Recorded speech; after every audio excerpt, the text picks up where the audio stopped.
بنی اسرائیل نے خوشحالی کا ملک قبول نہ کیا۔ پہلی تلاوت عدد کی کتاب اس کے 13ویں باب کی دوسری آیت سے لے کر تیسری آیت تک، 26ویں آیت سے لے کر 14ویں باب کی پہلی اور 26ویں سے 29ویں اور 34ویں سے 35ویں آیت تک۔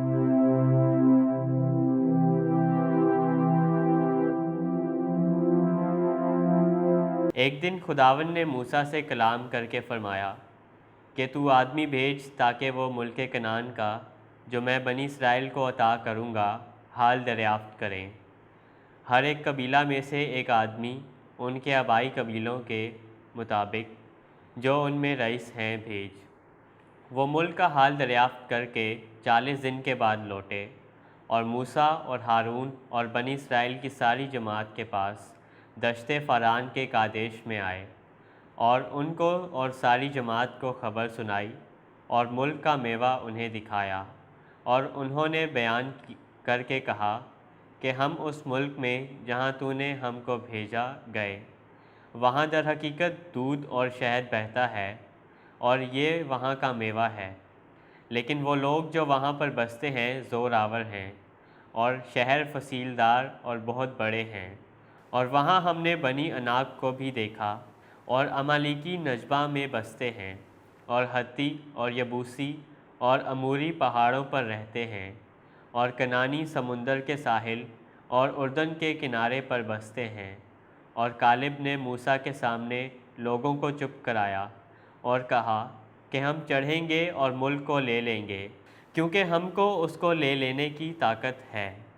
مگر انہوں نے جو اس کے ساتھ گئے تھے کہا کہ ہم کو ان لوگوں پر چڑھائی کرنے کی طاقت نہیں، کیونکہ وہ ہم سے زیادہ زور آور ہیں۔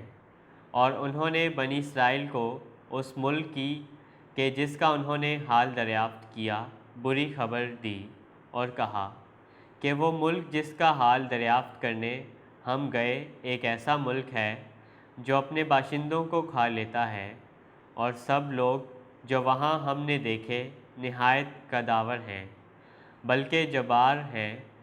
بنی عمالیق جباروں کی نسل ہے، اور ہم ان کے آگے ٹڈوں کی طرح تھے، اور ایسے ہی ہم ان کی آنکھوں میں تھے۔ اس پر ساری جماعت نے اپنی آوازیں بلند کی اور چلائے، اور رات بھر لوگ روتے رہے۔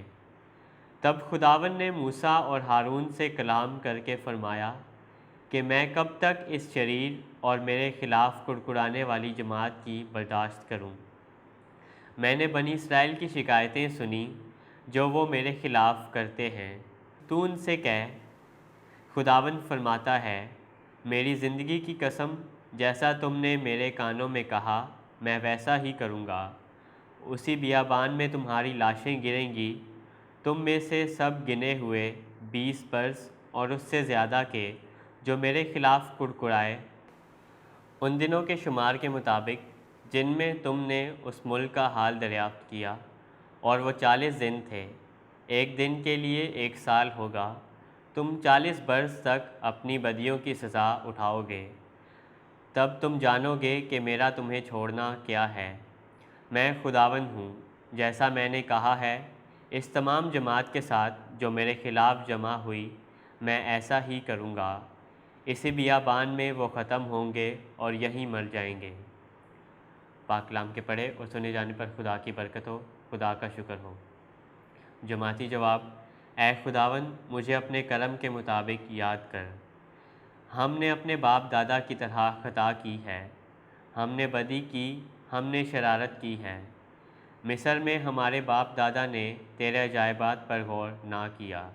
جماعتی جواب: اے خداوند، مجھے اپنے کرم کے مطابق یاد کر۔